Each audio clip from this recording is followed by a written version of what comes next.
நமச்சிவாய சிவாய நம. அனைத்து தமிழ் உள்ளங்களுக்கும் கனிவான வணக்கங்கள். நிகழும் ஸ்ரீ மங்களகரமான குரோதி ஆண்டு நவம்பர் மாதம் 16ஆம் தேதி சனிக்கிழமை அன்று பிரதமை திதியில் கிருத்திகை நட்சத்திரத்தில் வரியான் நாமயோகத்தில் பாலவம் கர்ணத்தில் அமிர்தயோகம் கூடிய நன்னாளில் இந்த மகத்தான கார்த்திகை மாதம் பிறக்கிறது. கார்த்திகை மாதம் என்றாலே ஐயப்பனுக்கு விரதம் ஆரம்பிக்கக்கூடிய காலகட்டம் ஆகும். மற்ற எந்த மாதத்திற்கும் இல்லாத தனிச்சிறப்பு கார்த்திகை மாதத்திற்கு உண்டு. இந்த கார்த்திகை மாதத்தில்தான் மழை, வெயில், பனி ஆகிய அனைத்தும் கலந்த காலநிலை நிலவும். கார்த்திகை மாதத்தில் கார்த்திகை தீபம், சோமவார விரதம், உமா மகேஸ்வர விரதம், கார்த்திகை ஞாயிறு விரதம், கார்த்திகை விரதம், விநாயகர் சஷ்டி விரதம், முடவன் முழுக்கு, கார்த்திகை மாத வளர்பிறை, துவாதசி, துளசி கல்யாணம் போன்ற வழிபாடுகள் மேற்கொள்ளப்படுகின்றன. சூரிய பகவான் விருச்சிக ராசியில் சஞ்சரிக்கக்கூடிய கார்த்திகை மாதத்தில் சூரிய புதன் சேர்க்கையால் புதாதித்ய ராஜயோகமும், சூரியன் குரு எதிரெதிர் ஸ்தானத்தில் சஞ்சரிக்கும் போது சம சப்தம யோகமும், சூரியனுக்கு தனஸ்தானத்தில் சுக்கிரனின் அமைப்பால் வேசி யோகமும் உருவாகிறது. இந்த கிரக அமைப்பினால் உங்கள் ராசிக்கு இம்மாதம் ஏற்படும் சுபம் மற்றும் அசுப பலன்கள் என்ன என்பதனையும், அசுப பலன் ஏற்படுமாயின் ராசிக்காரர்கள் செய்ய வேண்டிய பரிகாரம் என்ன, வழிபட வேண்டிய தெய்வம் யார் என்பதனை பற்றியும் விரிவாக காண்போம். பிறக்கப் போகும் இம்மாதத்தில் உங்கள் வாழ்வில் வளமும் நலமும் செல்வ செழிப்பும் பெற்று வாழ்வில் உயரிய நிலையை அடைய எல்லாம் வல்ல எம்பெருமானை வேண்டி விரும்பி கேட்டுக்கொள்கிறேன். கும்பராசி அன்பர்களே, இந்த மாதம் எதிர்பார்த்த காரியங்களில் வெற்றிகள் கிடைக்கும். வீண் வாக்குவாதங்களை தவிர்ப்பது நல்லது. அக்கம் பக்கத்தில் இருப்பவர்களுடன் சில்லறை சண்டைகள் ஏற்படும். வாகனங்களில் செல்லும் போது கவனம் தேவை. பூர்வீக சொத்துக்களில் வரும் வருமானம் குறையலாம். தொழில் வியாபாரம் மந்தமாக இருந்தாலும் பணவரத்து திருப்தி தருவதாக அமையும். கடன்களை அடைப்பதில் வேகம் காட்டுவீர்கள். உத்தியோகத்தில் இருப்பவர்கள் கூடுதலாக உழைக்க வேண்டி இருக்கும். உங்களது வேலையை கண்டு மேலதிகாரிகள் திருப்தி அடைவார்கள். குடும்பத்தில் இருந்த இறுக்கமான நிலை மாறும். கணவன் மனைவிக்கு இடையே கருத்து வேற்றுமை உண்டாகலாம், கவனம் தேவை. பிள்ளைகள் விஷயத்தில் நிதானத்தை கடைபிடிப்பது நல்லது. நண்பர்கள் உறவினரிடம் பேசும்போது பக்குவமாக பேசுவது நன்மையை தரும். பெண்களை பொறுத்தவரை எந்த காரியத்திலும் சாதகமான பலன் பெற வாக்குவாதங்களை தவிர்ப்பது நல்லது. வெளியூர் பயணங்களின் போது கவனம் தேவை. கலைத்துறையினருக்கு இருந்த பிரச்சனைகள் குறையும். பேசி எடுக்கும் முடிவுகள் நன்மையை தரும். அடுத்தவர்களுக்காக எந்த பொறுப்பையும் ஏற்காமல் இருப்பது நல்லது. அரசியல் துறையினரை பொறுத்தவரை வழக்கத்தை விட கூடுதலாக உழைக்க வேண்டியிருக்கும். பொருள் வரத்து கூடும். வெளியூர் பயணம் செல்ல நேரலாம். வெற்றி பெற தடைகளை தாண்டி உழைக்க வேண்டியிருக்கும். பெரியோரின் ஆலோசனைப்படி செயல்படுவது நல்லது. மாணவர்களுக்கு கல்வியில் வெற்றி பெற கூடுதலாக உழைக்க வேண்டியிருக்கும். உங்களது நடவடிக்கைகள் பெற்றோருக்கு திருப்தியை தரும். நட்சத்திர பலன்கள் அவிட்டம் 3, 4ஆம் பாதங்கள். இந்த மாதம் குடும்பத்தில் சுகமும் நிம்மதியும் இருக்கும். குடும்பத்திற்கு அதிகப்படியான வருமானமும் கிடைக்கும். கணவன் மனைவிக்கு இடையே சகஜ நிலை காணப்படும். குழந்தைகள் திறமையை கண்டு அவர்களை பாராட்டுவீர்கள். உறவினர் வருகை இருக்கும். யாரிடம் பேசும்போதும் நிதானமாக பேசுவது நன்மையை தரும். சதயம் நட்சத்திரம் இந்த மாதம் எதிலும் மிகவும் கவனமாக ஈடுபடுவது நன்மையை தரும். திட்டமிட்டு செயல்படுவது வெற்றிக்கு உதவும். பணவரத்து அதிகரிக்கும். அதே நேரத்தில் செலவும் கூடும். எதிர்பார்த்த உதவிகள் கிடைக்கும். துணிச்சல் உண்டாகும். அதனால் எதை பற்றியும் முன்பின் யோசிக்காமல் செயல்களில் இறங்கிவிடுவீர்கள். தேவையற்ற இடமாற்றம் உண்டாகலாம். பூரட்டாதி 1, 2, 3ஆம் பாதங்கள். இந்த மாதம் தொழில் வியாபாரத்தில் ஈடுபட்டு இருப்பவர்களுக்கு கீழ்நிலையில் உள்ளவர்களால் லாபம் கிடைக்கப் பெறுவீர்கள்.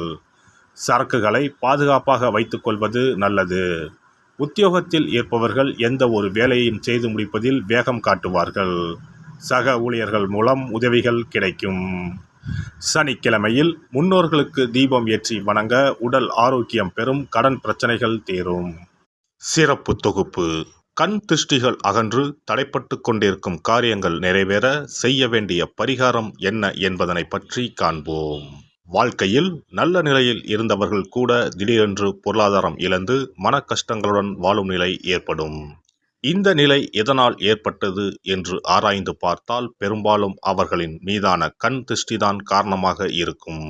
கல்லடி பட்டாலும் கண்ணடி படக்கூடாது என்று சொல்வார்கள் அல்லவா, அது உண்மைதான். இது போன்ற பிறரின் பொறாமை கொண்ட கண் திருஷ்டியினால் பலரின் வாழ்க்கை சிரமத்திற்கு ஆளாக நேரிடும். இது போன்ற கண் திருஷ்டிகளிலிருந்து எப்படி தப்பிப்பது? இருக்கவே இருக்கிறது எளிதாக கிடைக்கும் ஊமத்தஞ்செடி. தெய்வ சக்தி நிறைந்த செடியாக கருதப்படும் ஊமத்தஞ்செடியின் காய், பூ, இலைகள் என அனைத்தும் தீய சக்திகள் விரட்ட பரிகாரத்துக்கு பயன்படுகிறது. பொதுவாக ஊமத்தம் காய்க்கு கெடுதலை அகற்றக்கூடிய சக்தி உண்டு. நம் வீட்டில் உள்ள எதிர்மறை சக்தியை அகற்றுவதற்கு ஊமத்தங்காய் தீபம் சிறந்த பரிகாரமாகிறது.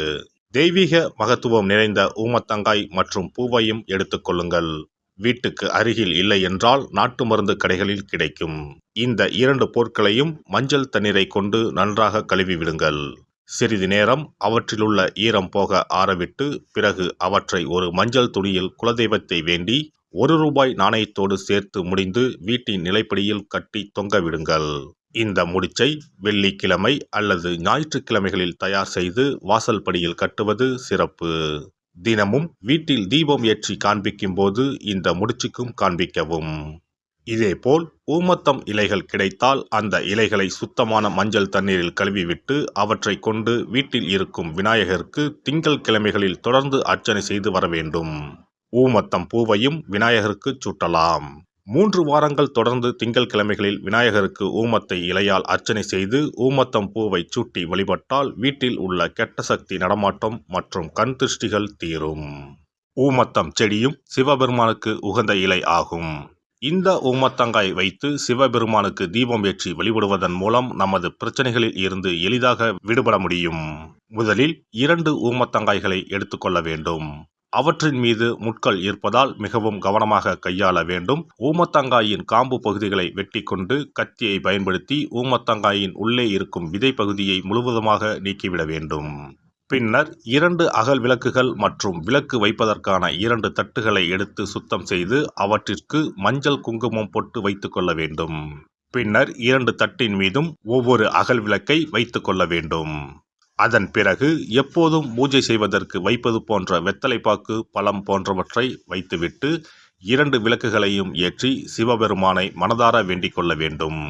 எனக்கு இருக்கும் பிரச்சனைகள் அனைத்தும் தீர்ந்து இன்பமான வாழ்க்கை கிடைக்க வேண்டும் என வேண்டிக் கொள்ள வேண்டும். இந்த பூஜையை வெள்ளிக்கிழமை அன்று தொடங்கினால் தொடர்ந்து 9 வெள்ளிக்கிழமைகள் செய்ய வேண்டும். ஊமத்தங்காயின் மீது எவ்வாறு முட்கள் இருக்கிறதோ அதுபோல நமது வாழ்க்கையில் இருக்கும் முட்கள் போன்ற பிரச்சனைகளை அவை தீர்த்து வைக்கின்றன. இந்த பூஜையை நாம் தொடர்ந்து செய்து வருவதால் நம் மீது இருக்கும் கண் திருஷ்டிகள் அகன்றுவிடும். தீராத துயரங்கள் தீர்ந்துவிடும். பணம், நகை நம்மிடம் பெருகி வரும். சிலருக்கு கையில் சுத்தமாக பணம் இருக்காது. வறுமை தாண்டவமாடும். கடன் தொல்லையால் கஷ்டப்படுவார்கள். பண பிரச்சனையில் சிக்கி கொண்டிருப்பவர்கள் இந்த தீபத்தை ஏற்றினால் 3 வாரங்களில் நல்ல பலனை பெற முடியும். தொழிலில் நல்ல முன்னேற்றம் இருக்கும். கடன் பிரச்சனைகள் தீரும். உறவினர்களிடையே பகைமை இருந்தால் அவையும் மறைந்துவிடும். நோய்வாய் உள்ளவர்கள் இந்த தீபத்தை ஏற்றுவதன் மூலம் நல்ல பலனை பெற முடியும். பொதுவாகவே எந்த பரிகாரம் என்றாலும் அதை முழு நம்பிக்கையுடன் செய்தால் மட்டுமே முழு பலன் கிடைக்கும் என்பதை நினைவில் கொள்ளுங்கள். எல்லாம் வல்ல இறையருளால் நீங்களும் உங்கள் அன்பு குடும்பமும் உடல் நலம், நீலாயுள், நிறை செல்வம், உயர் புகழ், மெய்ஞானம் ஓங்கி வாழ்க வளமுடன். இந்த வீடியோ பதிவு உங்களுக்கு பிடித்திருந்தால் லைக் பண்ணுங்க, கமெண்ட் பண்ணுங்க, ஷேர் பண்ணுங்க. மறக்காம சப்ஸ்கிரைப் பண்ணுங்க. பக்கத்துல இருக்கிற பெல் பட்டனை கிளிக் பண்ணுங்க. நன்றி, வணக்கம். ஓம் நமச்சிவாய. சிவாய நம.